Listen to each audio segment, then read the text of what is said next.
Good afternoon, folks, and thank you for joining us for today's webinar. Still see quite a few folks logging on, so we're going to give them about 5 minutes to get settled, and then we will go ahead and get started. Thanks.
So thanks again, everyone, for joining us today. Still have quite a few folks logging on. So for those of you that have just joined, we're going to give folks a few more minutes to get settled in, and we'll go ahead and get started momentarily. Thanks.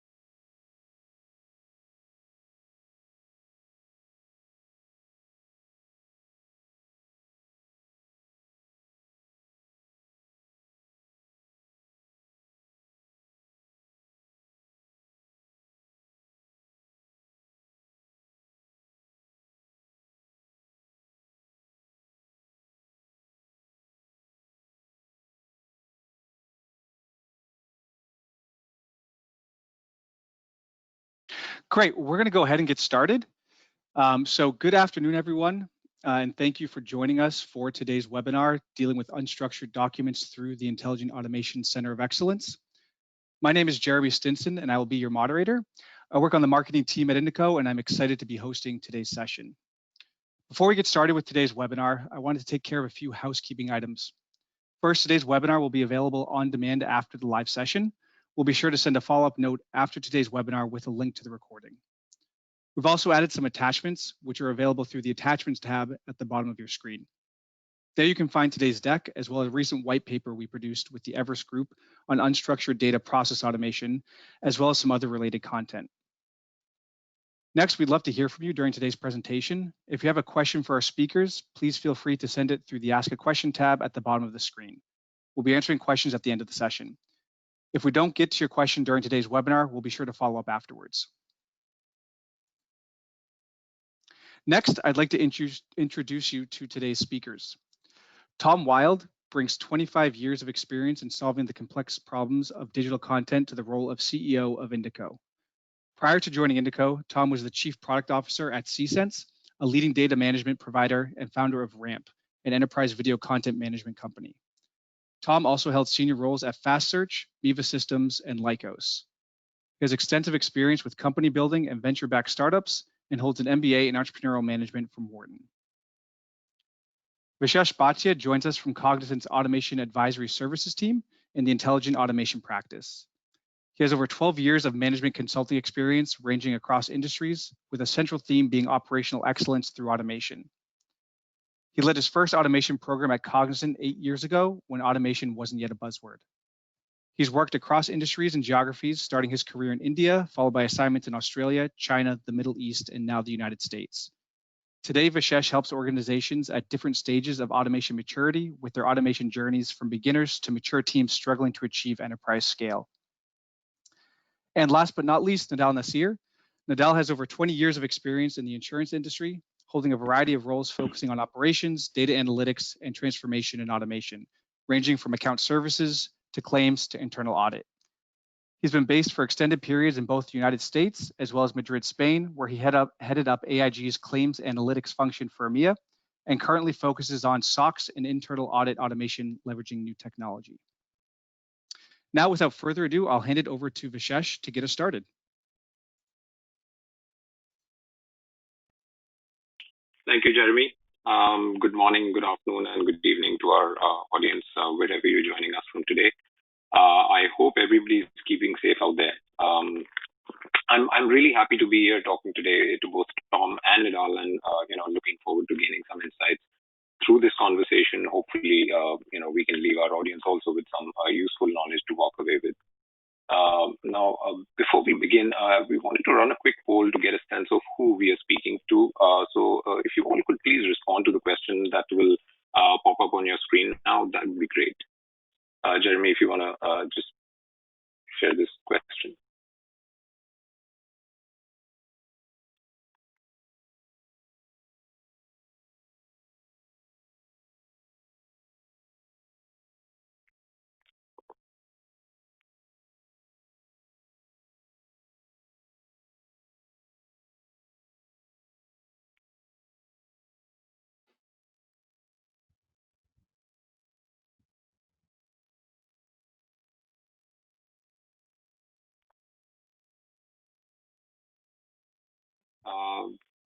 Maybe we can give it another 10 seconds.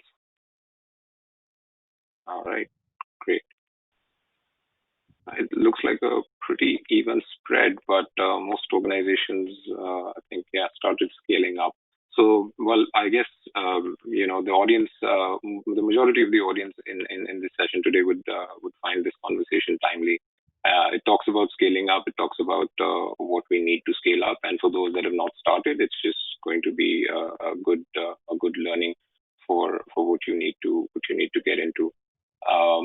So without further delay, I just wanted to talk a little more about this topic for our discussion today, which is a slightly unusual one, but that's part of the reason why we chose it. In an automation program, there's so much focus on getting started, picking the right people, establishing models and frameworks, tools and templates. And while all this focuses on getting off the blocks, generally, organizations make the mistake of not thinking about day two. This is about what comes next on the automation journey after you've delivered those initial quick wins. So the key themes for today are the automation COE and how it helps with the use cases involving unstructured documents. And the reason why I also say that this focuses on day two is because while you can start an automation program without either of the two, you will eventually need both of these components to scale your program and really see incremental returns from your automation efforts. Now, an automation COE is an entity that is established to not only launch and nurture, but eventually also scale your entire automation program.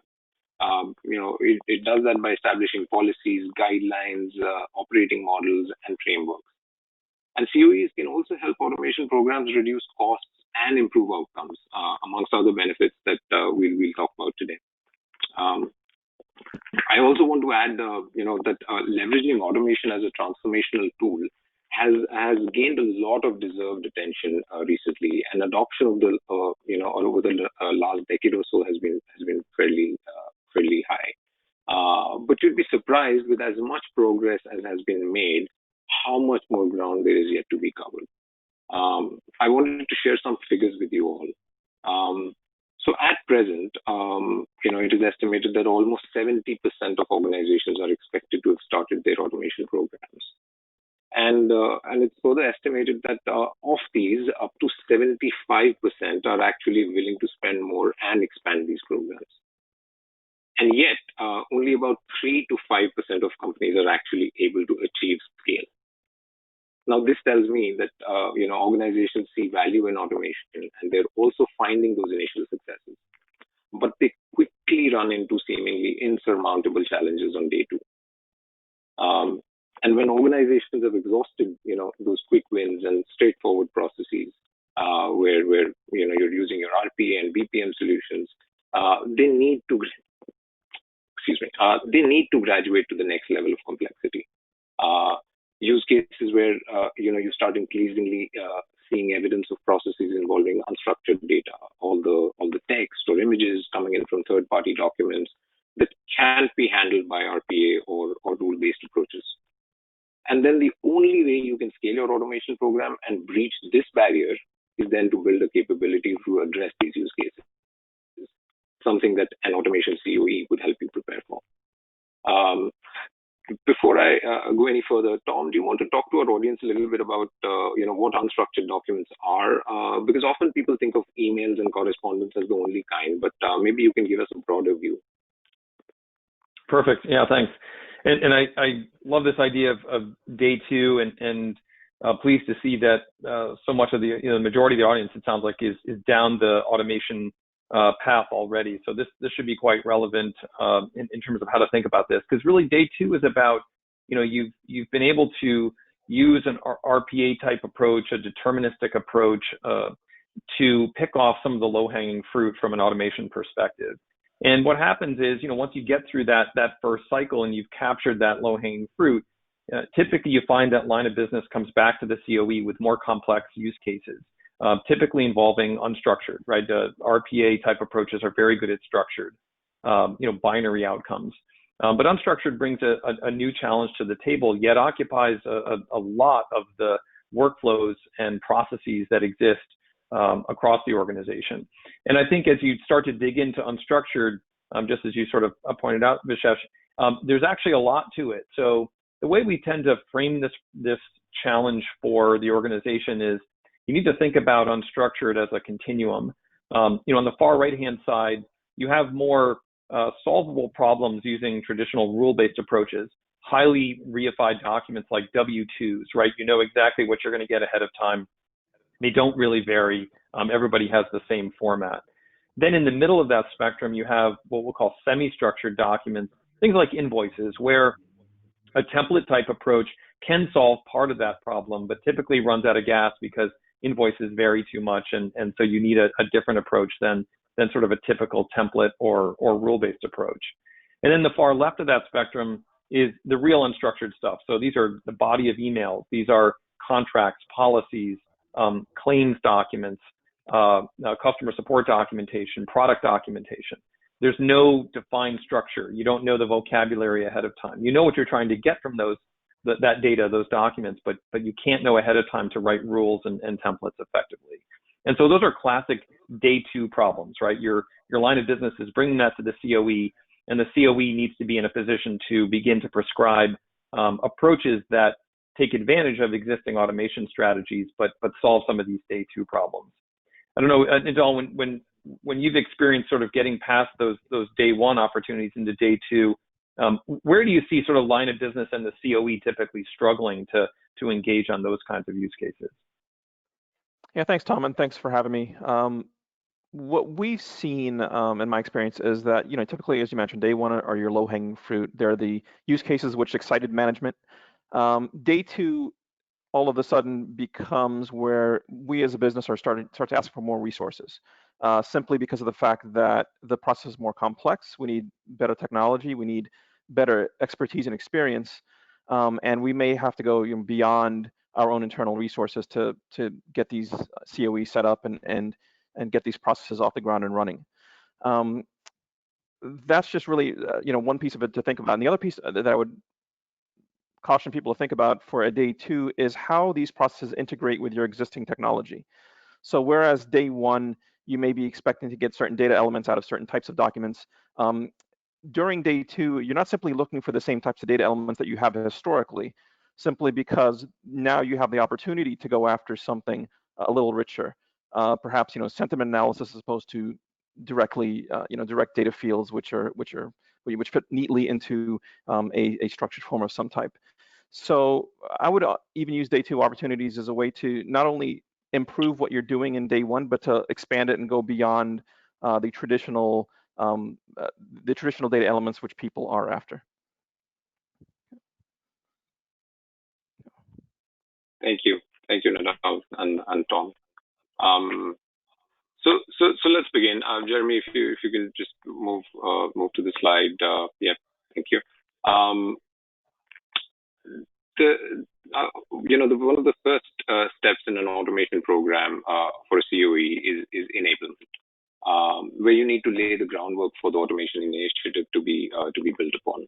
And it's not about defining SOPs or tools and templates. There are actually a few other tasks that a COE must perform before that. Number one is the stakeholders. Identifying the leadership group, starting with an executive sponsor, aligning with IT and business leaders and support functions like human resources, legal and compliance, etc. And then number two is defining a vision for the program with leadership buy-in and highlighting what you expect the automation program to accomplish at the end of the day. And this vision will also act as your North Pole, when you have to make decisions on prioritization of candidates, ownership of the program, and direction of the program. And then comes, identifying your POC use case, delivering it, and also establishing evidence of value. Now, this evidence of value could be in the form of reduced effort, faster turnaround time, better customer experience, or simply improved accuracy. And it's often achievable in a matter of weeks. Organizations can quickly identify a POC candidate and get a vendor to come in and perform a quick POC. Once this evidence of value has been established, I'd say the program in effect has taken root in your organization, and then it's time to spread the word and evangelize. This can be done in a couple of ways, actually. One is, of course, talking about the benefits of automation and the goal of the program with a wider audience, but also starting to conduct, awareness initiatives through trainings at BU level and targeted road shows to generate awareness and excitement behind the program. I think in the context of unstructured documents, it's also key that COE spread awareness about the capabilities of automation, not only among the leaders but also the wider workforce, so that they understand how automation technology has evolved, highlighting the art of the possible and really instilling at this stage that business processes involving structured and unstructured documents are all potentially automatable. Now, while we advise that most programs start with quick wins and the lowest hanging fruits, like straightforward processes involving structured data and inputs, you also don't want to propagate a culture where there's a natural resistance against processes involving unstructured documents. Nidal, any thoughts on how you think this is necessary? Because I've seen far too often that there is a hangover of RPA 1.0, which comes from a lack of awareness about the technology, how it's evolved, and there's this half-baked knowledge which can really stunt the evolution of an enterprise automation program. Yeah, absolutely. Thanks, Vishesh. And even beyond lack of understanding of technologies is almost a fear of technology. When you have to work through automating processes and automating intake of documents and other such matters, you need those subject matter experts to come in and assist you. That's guaranteed. We've seen a lot of cases where those subject matter experts are very resistant because obviously, let's be real, they see these bots coming in and taking over what they've done. And our job is to explain to them that what we're trying to do with this technology is not to eliminate the existing tasks. It's simply to shift them to a different resource so that they can be freed up to perform more of the real analytics, more of the the human cognitive work which machines cannot do, more of the high level thinking, and that's especially key. And another addition to this, I would also say that defining success criteria is really important with senior management as well, which is to make sure that you kind of walk a very fine tightrope between under-promising and over-promising. So what you want to do is make sure that you let them know what the technology can do, and you're very realistic about that, especially along time frames, because they're very excited to see new tools come into place.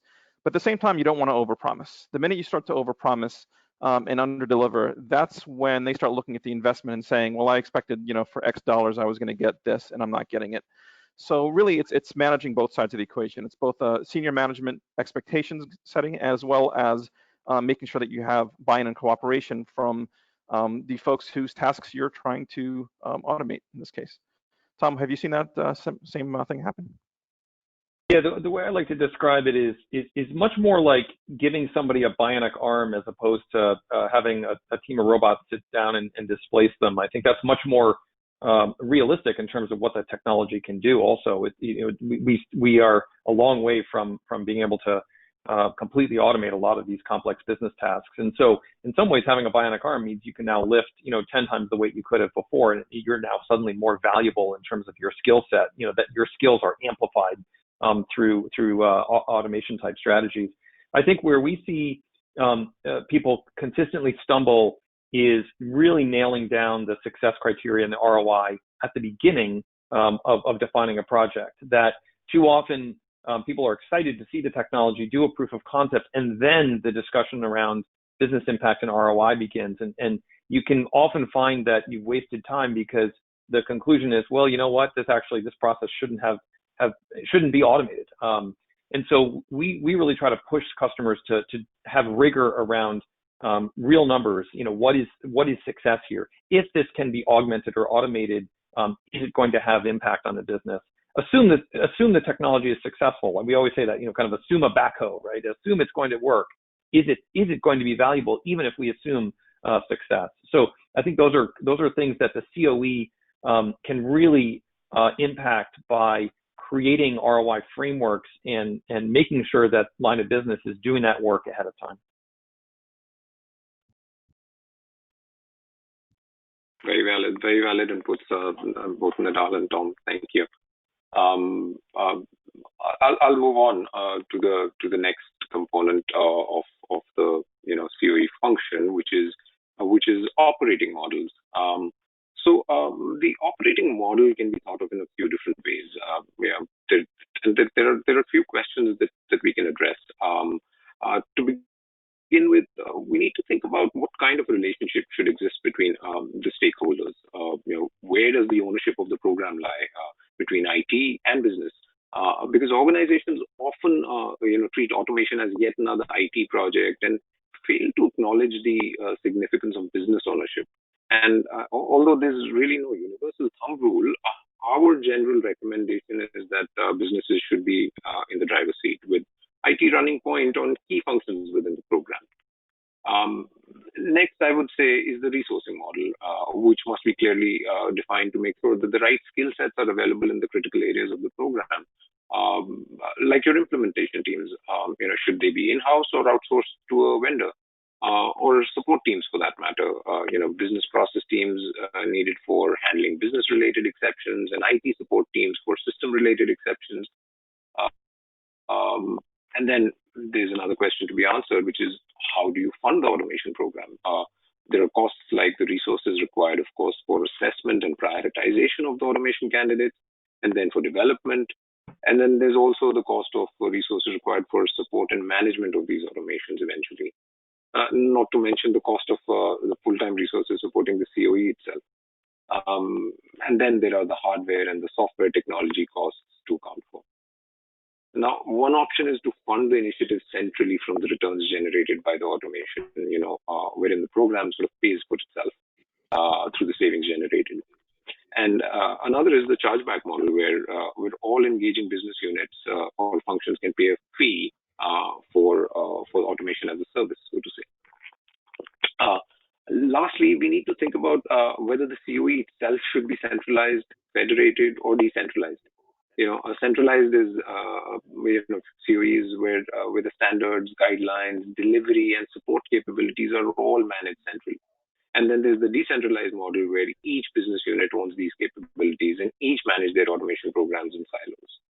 And then there's this hybrid model, also known as the federated model, where enterprise guidelines and best practices are still driven by a centralized team, but the delivery capability is decentralized to the individual business units within an organization. Now, they, of course, must adhere to guidelines laid down by the centralized authority, kind of like a hub and spoke model. And we ideally recommend organizations to start with a centralized model until they develop some sort of discipline, some sort of standards, and then eventually mature into a federated model. Now, these days, we also have to talk about the democratized model, right, with all the hype around citizen development and hyper automation. So that's another addition to the mix. Now, in the context of unstructured documents, the COE must think about resourcing needs, right, and the kinds of skill sets that are required on the on the tools that are chosen for content extraction from unstructured documents. You need resources like training, resources needed to train these tools, right? They're built on models that they function on, and then the resources needed to monitor and validate the results to make sure that the outcome is actually serving the business. Tom, what are your thoughts on the resource impact of democratization in this space, right?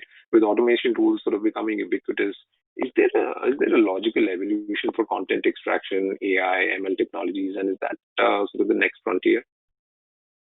Yeah, I think so. I think this is a trend that's going to continue. I think there's a high degree of difficulty in pulling it off effectively. I think that pushing some aspects of these tools out to line of business is a big force multiplier for the COE. When you have to deploy and support everything centrally, that's where it's typically difficult to scale at Fortune 500 type companies. That said, not all of it really can be pushed out to the edge. There are governance aspects, there are system integration aspects, and best practices that have to be maintained centrally. I think with the move towards intelligent automation as sort of day two from automation, the other important aspect here, because intelligent automation takes a probabilistic approach to solving these problems, right, as opposed to a deterministic approach, the notion of how to deal with errors that will occur in the automated system is really critical to also discuss and determine upfront how those will be addressed. And what does the platform in question do about human in the loop, validation of output? How will you handle errors? What's the impact of errors or exceptions? Which is quite different than sort of the RPA type approach, where if you build the bot correctly, it should not throw too many exceptions. Just a quick point on the pricing and bill back issue that you raised, Vishesh, because this is also something I think the COE can be very helpful with. And if it doesn't pay attention to this point, it also can be a big hindrance. You really need to understand how the bill back mechanism works within the organization and make sure that your vendors are able to provide a pricing mechanism that will support how you want to bill back to the line of business. It's quite typical that the line of business ultimately is going to end up paying for the services they use. And so aligning those chargeback models is also something the COE can help a lot in streamlining how this ultimately hits the line of business. We see that crop up, when it's not clean, it can delay projects and cause a lot of issues with platform licensing and so forth. From an operating model standpoint, Nidal, how have you seen COEs be successful, or where do COEs stumble, as we move from, kind of very centralized to starting to push out to the edge and more citizen data science type approaches? Yeah, that's a good question. So really, I think a lot of it goes to the design of the COE, and a COE by its nature for a new process is going to be something that a department that you build from scratch. So it's really up to you to design that as a business with the idea in mind that it is what's going to bridge the gap between your business side and your IT side, right? It's going to manage the day-to-day process. It's going to push the technology forward, but it still should have a significant amount of business expertise. And what I found from a personal perspective is when we're building these COEs, it's often a good idea to look within the business to see if there are any folks who have that sort of technological mindset, but are still outside of the IT organization, who you can draw into that COE and have them become leaders within there, kind of to help you bridge that gap even further. You certainly want the organization there. You certainly want the proper technological skill set, but again, business skill set is absolutely key within the COE. You don't want just another sort of adjunct IT organization that doesn't understand the business, and I think that's absolutely key. And as far as funding, there's one thing I just wanted to add to that as well, which is that a lot of these programs, obviously, we talk about the direct cost of what an automation may save based on number of documents it processes or the time, the amount of time, the amount of FTEs it would save. There's also the bit that you have to look at, which is the basically the marketing aspect of it, if you want to put it that way, which is to be able to go out to the industry and your customers and say, this is the technology that we're pushing in our company. This isn't something other people are doing. We're one of the first there. And it's certainly, you don't want to be one of the last there, because this is just, you know, a step in the growing evolution of technology across the industry that you're in, which means that if you don't take this step, the next step, when everyone else is on that next step, is going to be that much harder. So there's a cost to funding the program, but there's also a cost to not funding the program, and I think that's something that has to be considered as well.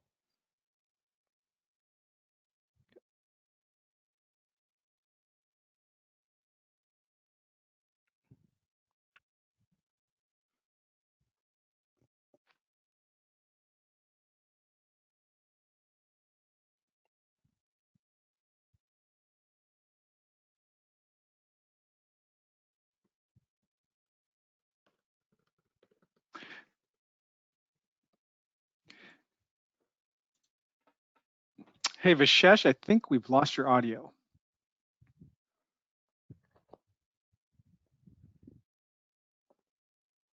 If you want to double check that, that'd be great.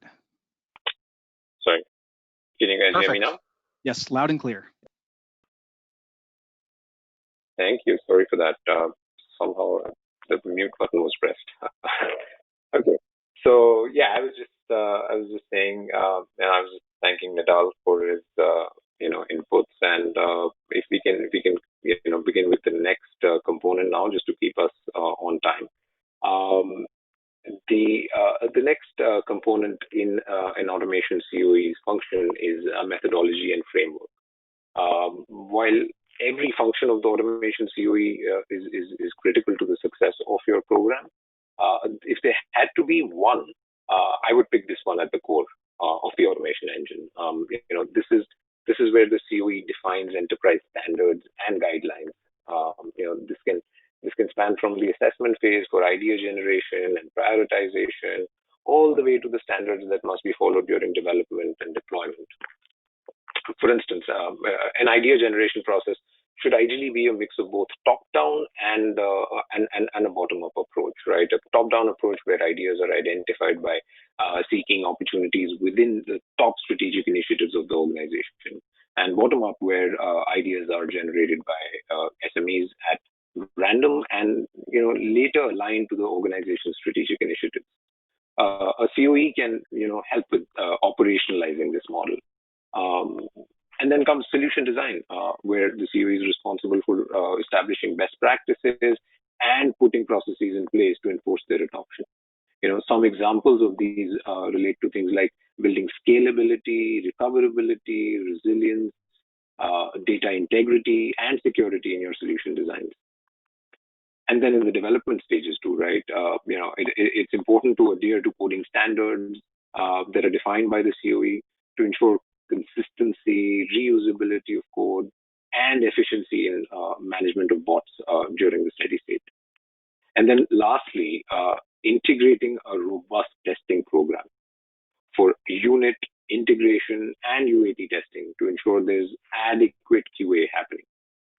Now, coming to content extraction, right, from unstructured documents, the standard process flow at a high level goes from intake to sorting to classification, followed by extraction, and then of course validation. And this framework must be established for all processes using the tool. The COE again would be responsible for doing that.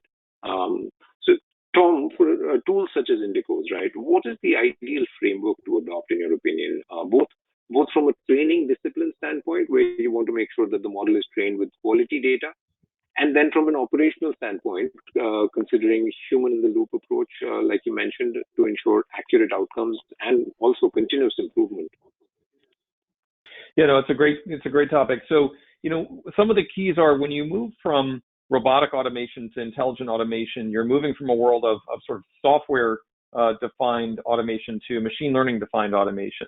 And machine learning lives and dies by the training data. You need quality training data to basically teach the algorithm how to accomplish the task that you are demonstrating to it. And that is in the form of typically labeled training data.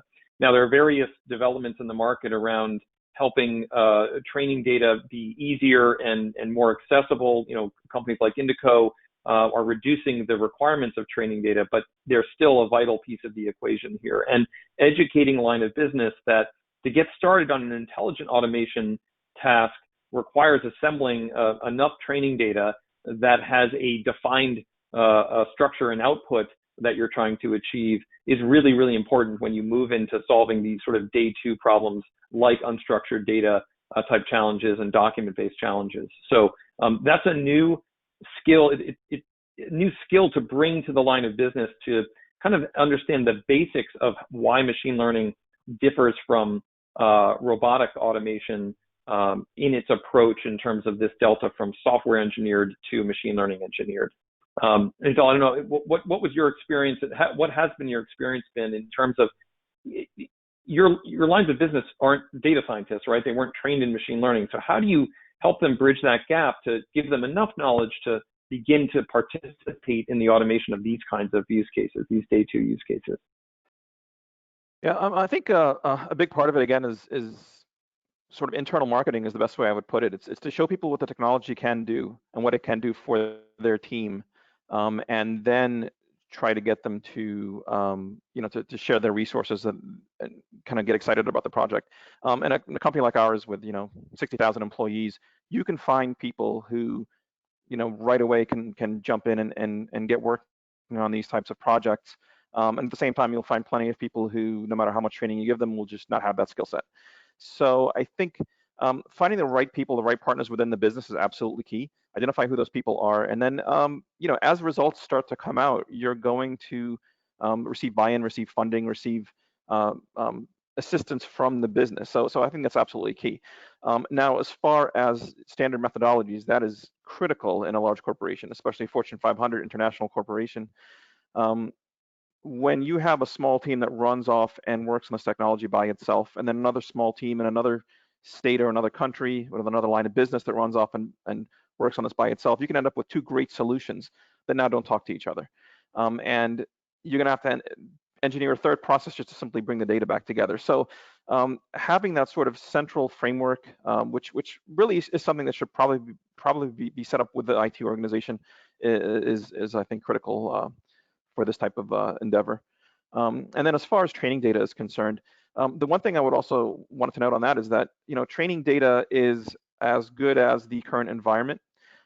It's going to change. So for example, 6 months ago, nobody would have thought to use training data including the word coronavirus or anything related to this type of pandemic situation. It just simply wasn't something that had hit the industry, at least our industry, the insurance industry, at this level in 100 years, right? So this is the sort of thing where you have to be agile as well. You have to be able to quickly pivot, and that's where the training methodology and the review method, the reviews of the actual product are key, and that you're able to very quickly alter your alter your models and get your teams to refocus the efforts on the current existence of situations. Yeah, Naral, I agree. I think that it's key to have the right processes in place with regards to your training data. Quality of training data is going to, at the end of the day, dictate the quality of your outcomes. I mean, if you have poor quality data going into the training sets, that's just going to lead your automations down the wrong path. Totally agree.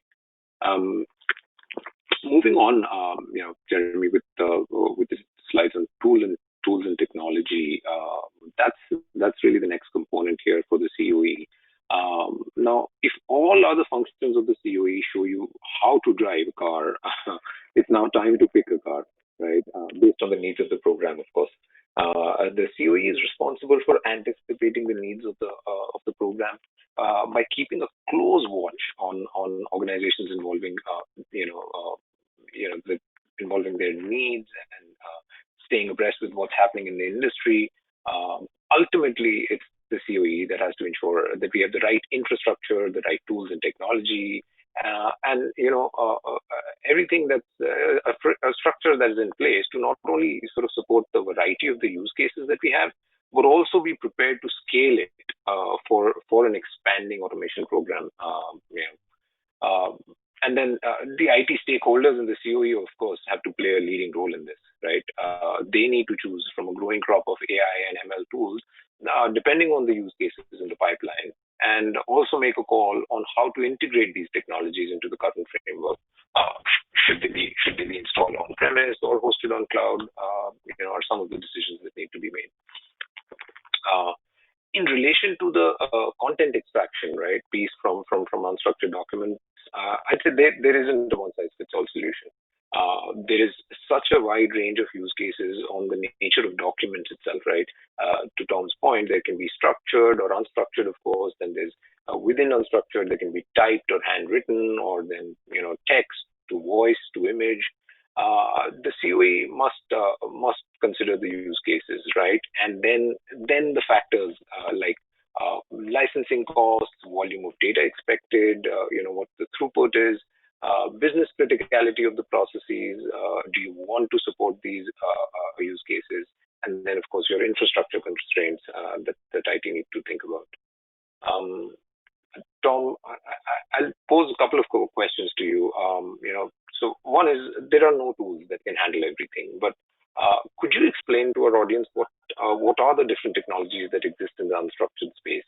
And then secondly, what are the infrastructure requirements like, right? Can these tools be integrated into an existing automation setup, kind of like plug and play? Yeah, great question. So, I think when you look at the spectrum of unstructured data that you have to deal with in an organization, whether it's emails or documents or forms, one of the first challenges typically is to triage that river of information in the first place to figure out what am I looking at, what kind of document is this, and that helps then direct it towards the right technology solution. Because sometimes a rule-based approach or a template-based approach is absolutely the right way to solve a particular document challenge. Other times, a machine learning approach is the only way to solve it because it's highly unstructured. So typically, you're going to have a multi-step pipeline just within unstructured use cases themselves.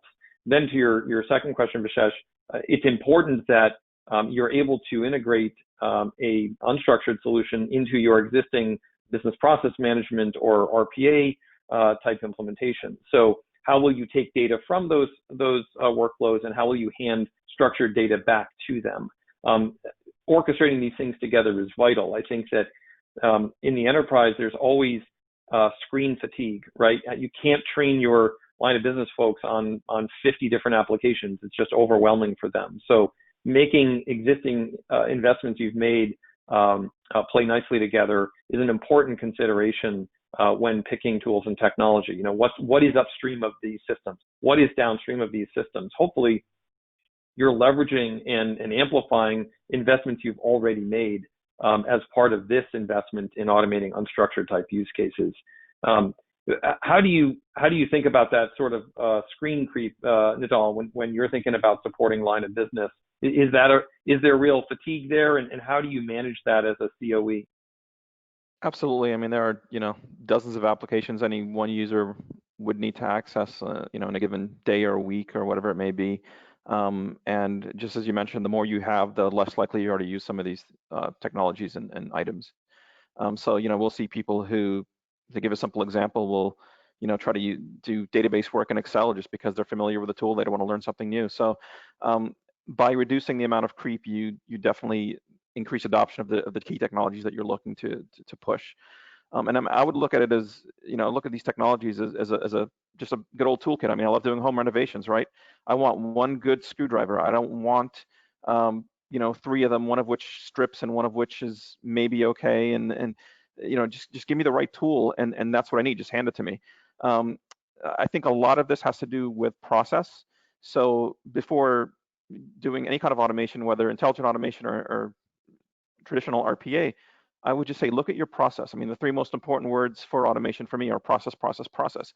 If we can eliminate the need to perform certain steps, if we can, reduce complexity and reduce the need to use numerous tools, then we have a win right there outside of the automation piece. Then from there, we look at whatever's left and we say, okay, now how do we apply automation as much as we can to the remaining portions? and then leave the final bits to the human to consume and operate. So that to me, again, start with process before anything else, then go to automation, and then the rest go back into your human workforce.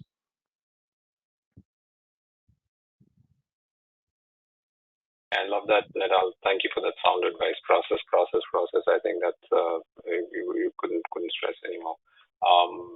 Yeah, I'll move on here. Actually, it's time for another poll.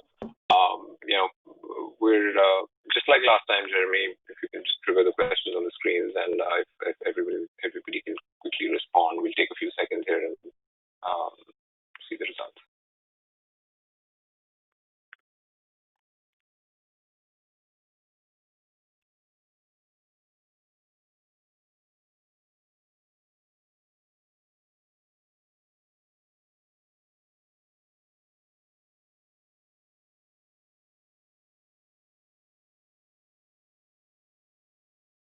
Oh, pretty even spread on standard RPA tools and RPA plus AI plus ML technologies. So that's good.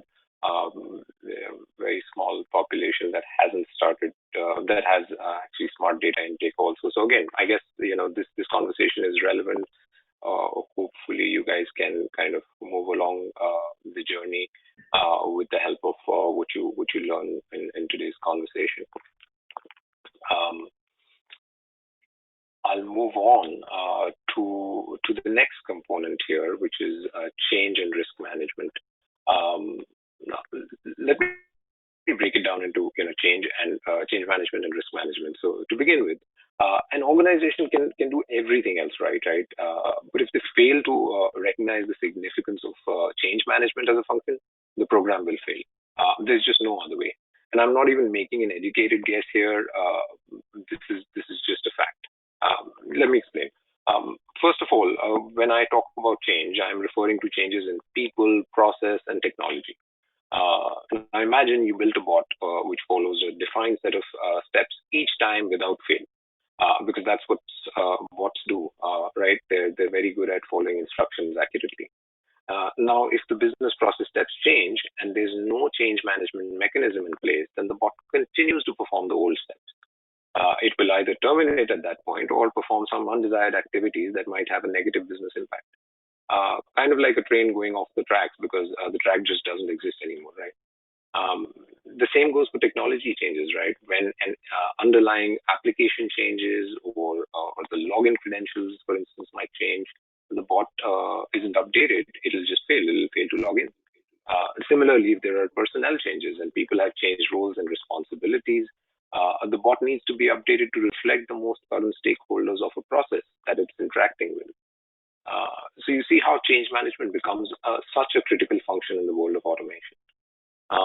And the fact is, change management has actually always been important, but with a largely human workforce, organizations have been able to paper over the cracks in their change management processes. Because humans are just good at adapting and reacting to changes with a certain degree of flexibility that bots are just not.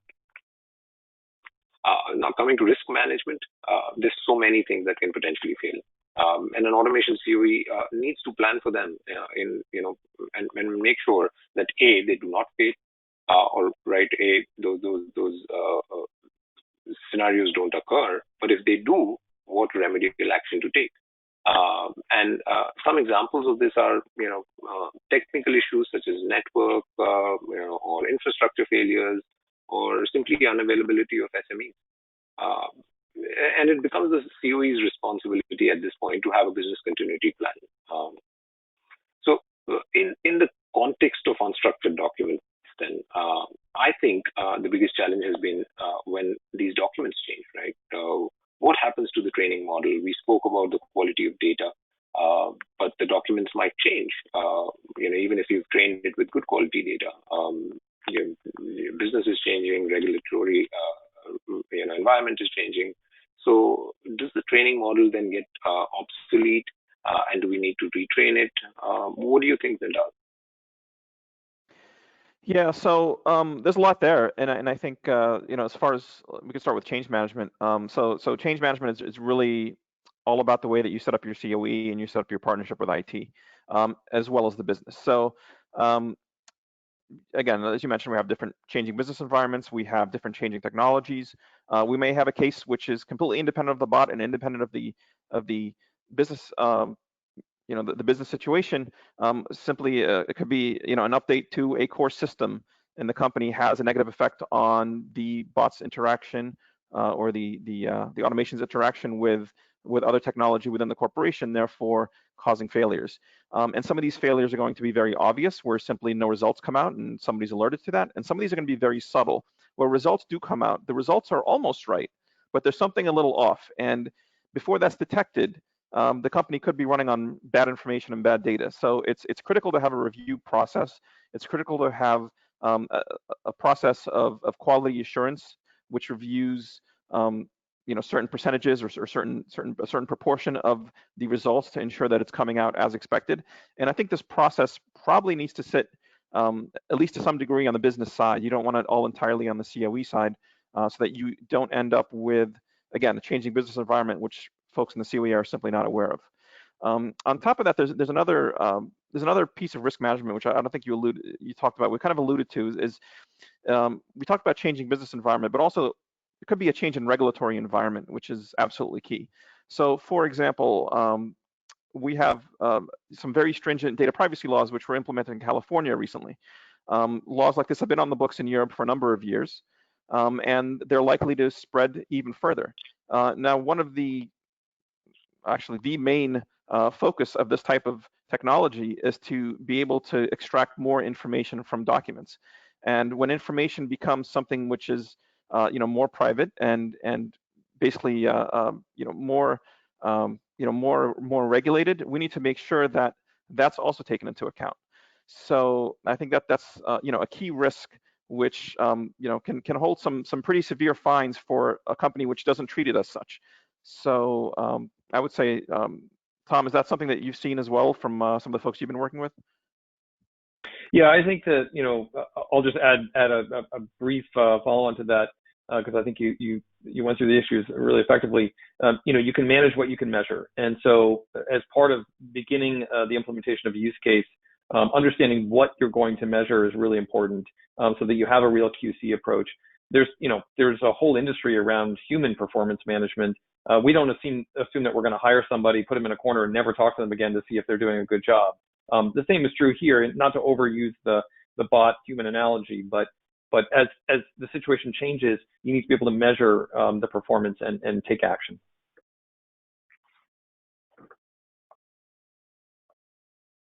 Absolutely, completely agree.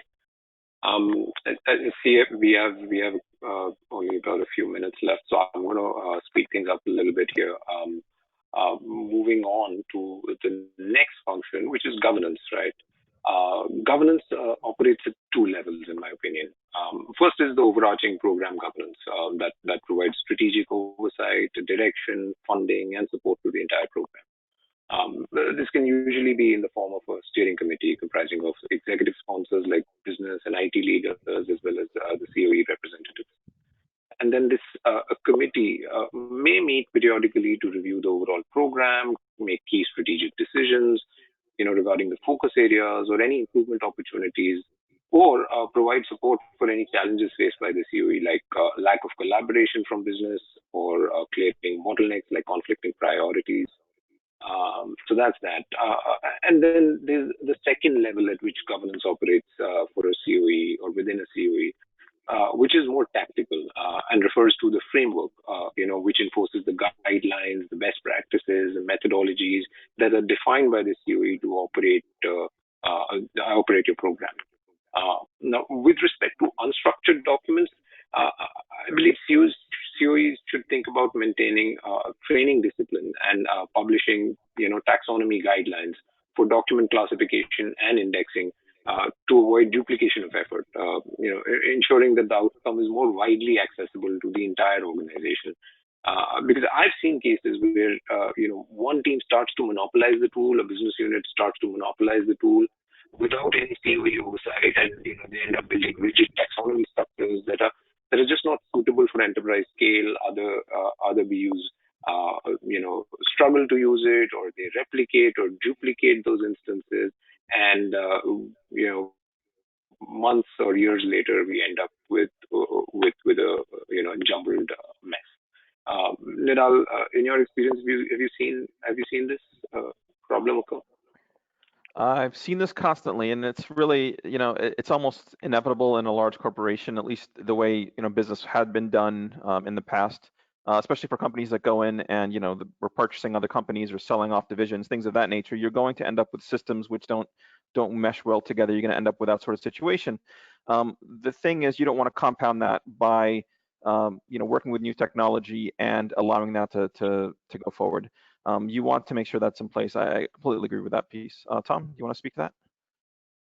Yeah, I think there's capital G governance, which are some of these topics, and there's sort of lowercase g governance. When it comes to using AI and machine learning, there's a new discipline that you have to adopt, which is explainability. So you may have started to hear this term, but the challenge with some of these newer technologies like deep learning and neural networks is they are sort of obscure by definition. And so making sure that the technology and tools you put in place allow you to explain the performance of a given machine learning model, remediate it, introspect it, those are really important things. And I think we're at the very early stage of compliance folks starting to ask hard questions about how AI has been implemented within the organization. If you can't explain it, you probably can't use it, because as auditors come in and things like that who say, hey, you have to map for me how you got from here to this outcome. If you can't do that in a transparent way, in a human understandable way, I think you'll see organizations beginning to reject some of these technologies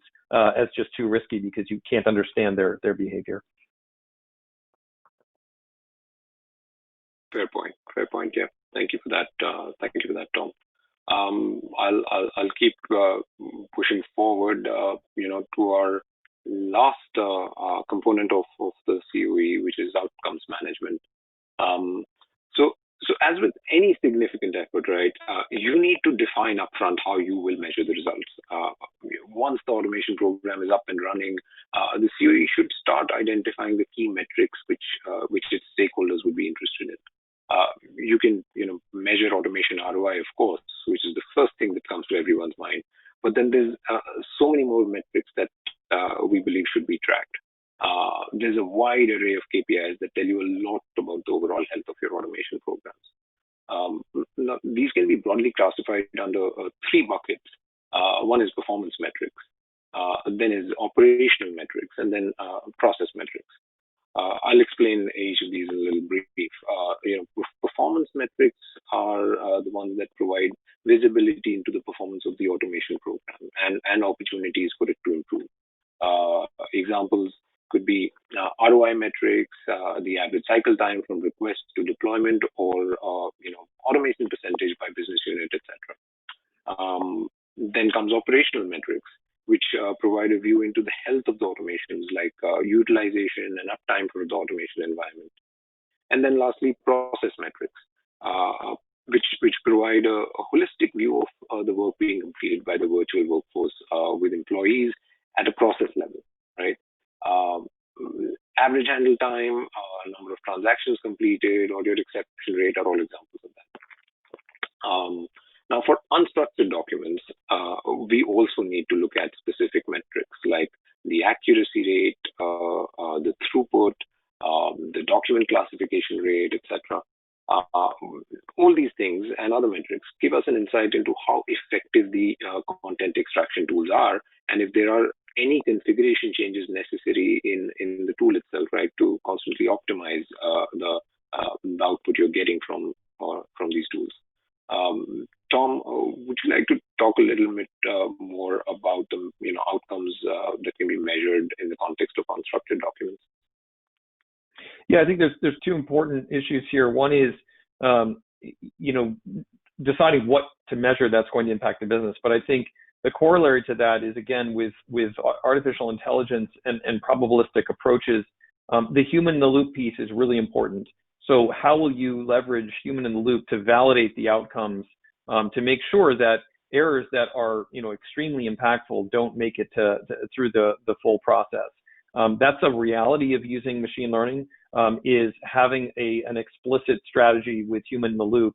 That doesn't mean you're not going to gain the benefits of automation. You'll still be able to dramatically accelerate these processes, but having a specific strategy for when and where to plug in the human in the loop is an important consideration for impacting your outcomes.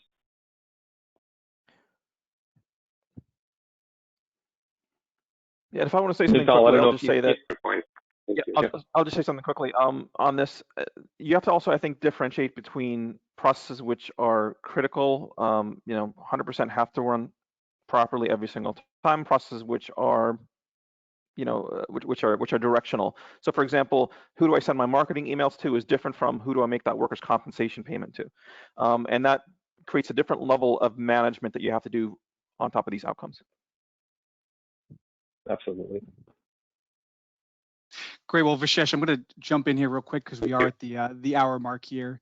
Thanks again, Vishesh and Tom and Nadal. Really appreciate the conversation today. We had covered some really great content there. Since we are at the hour mark, I'm going to touch on two really good questions that came through from the audience, and then we'll go ahead and wrap it up. So the first one here kind of touches on the last slide that we were just discussing, and the attendee asked, besides ROI, what KPIs and metrics should the COE be tracking to demonstrate they're being successful in driving adoption? Tom, I guess I'll toss this one over to you. Yeah, I mean, I think there's many ways to measure the impact of automation. There is the turnaround time, there's the cost per transaction, there's the number of, resource utilization. And so I think for every organization, it's going to be different. And frankly, for every process and use case, it's going to be different. So it's less about it's less about there being a single right way to think about ROI. It's more about upfront having that discussion, understanding what to measure, and making sure it's connected to a business impact. Yeah, makes sense. We've got another one here. Nadal, I think this one would be a good one for you to take. With everyone in the org vying for automation resources, how should the COE help prioritize while limiting the occurrences where teams splinter off and go their own path? Yeah, great question. So I would say that the COE should look for opportunities where they can build a tool to be used by one unit, which could be leveraged by other units. That way you can maximize the amount of benefit you gain for the least amount of development. Obviously, looking at ROI returns would be a big one as well. So you can look at those projections ahead of time. Those are key. But also, there's also one other way, which is not necessarily to try to limit yourself to going down the route of let's build this one particular automation, this other particular automation. Why not do both? What's holding teams back from doing that? If it's a resourcing issue, why is that? If they're both going to be a benefit to your bottom line, if they're both going to return a benefit, why wouldn't you want to start both as quickly as possible? So these are all things to consider. Great, thanks. And I think the last one we'll have time for here, Vishesh, I'll toss to you. The question is, are RPA and intelligent automation competitive? If not, can you give an example of how the two approaches would work together?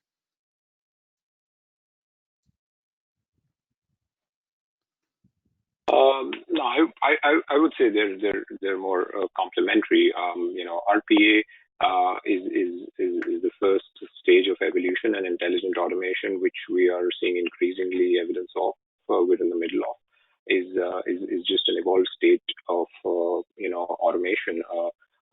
We also call intelligent automation, in other words, RPA++ with the integration of AI and ML technologies. That's how I would define intelligent automation. Great. Well, thanks everyone. I think we're going to wrap it up here. We're a few minutes over. So thank you again for joining today. We appreciate the time. If you're interested in learning more, you can go to our website at indico.io.